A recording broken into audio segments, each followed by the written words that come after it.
11টা EOI আমরা পেয়েছি এবং পাওয়ার পরে আমাদের যে ক্রাইটেরিয়াগুলো আছে সেই ক্রাইটেরিয়াগুলো আমরা ফলো করছি এবং আমরা নেক্সট স্টেপ ইজ আমরা কালকে পর্যালোচনা করব তাদের যে ইনস্ট্রুমেন্টগুলো এসছে সেগুলো নিয়ে এবং ডে আফটার টুমরো 30 তারিখে আমরা তাদেরকে ইন্ডিভিজুয়াল ইন্টারভিউ করার জন্য আমরা ডাকবো। আমরা 10 কোটি টাকার একটা ব্যাংক গ্যারান্টি চাবো।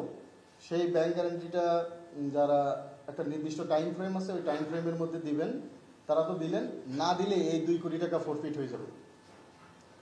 নাম্বার 3 হলো ফাইন্যান্সিয়ালি সে সলভেন্ট কিনা, এটা কিন্তু আমাদের কাছে ডকুমেন্ট আছে এখন, কারণ সে ব্যাংকের তার 6 মান্থসের ট্রানজ্যাকশন থেকে আরম্ভ করে তার কত ব্যাংকে এখন আছে সেটা আমাদের কাছে আছে। এইটা কারেক্ট আর ইনকারেক্ট এটার জন্য আমরা ব্যাংকে আবার আমাদের অডিটররা এবং ফাইন্যান্স টিম রিচেক করবে।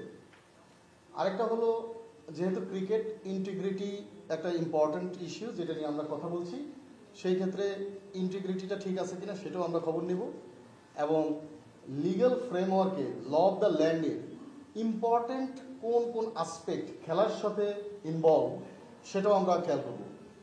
এবং আপনাদেরকে একটা কথা বলি, আমাদের বিটার এক্সপিরিয়েন্স আছে এই মনিটারি সাবজেক্টটা নিয়ে, তো সেই জন্য আমরা to protect the image of our board, also to protect the image of the country এবং খেলোয়াড়দের যে টাকাটা বা যারা যারা স্টেক হোল্ডার আছে সেগুলোকে প্রোটেক্ট করার জন্য আমাদের এই ইনিশিয়েটিভস।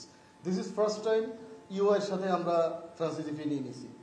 আরেকটা কথা হলো যে অনেকে অনেক নামে টিম চেয়েছেন, যেমন আপনি বললেন ফরচুন বরিশাল, এখানে উনি আরেক নামে চেয়েছেন।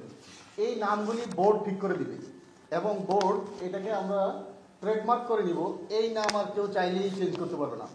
উনি যখন টিমটা নেবেন এই নামেই নিতে হবে, মানে franchise will not be eligible to change the name.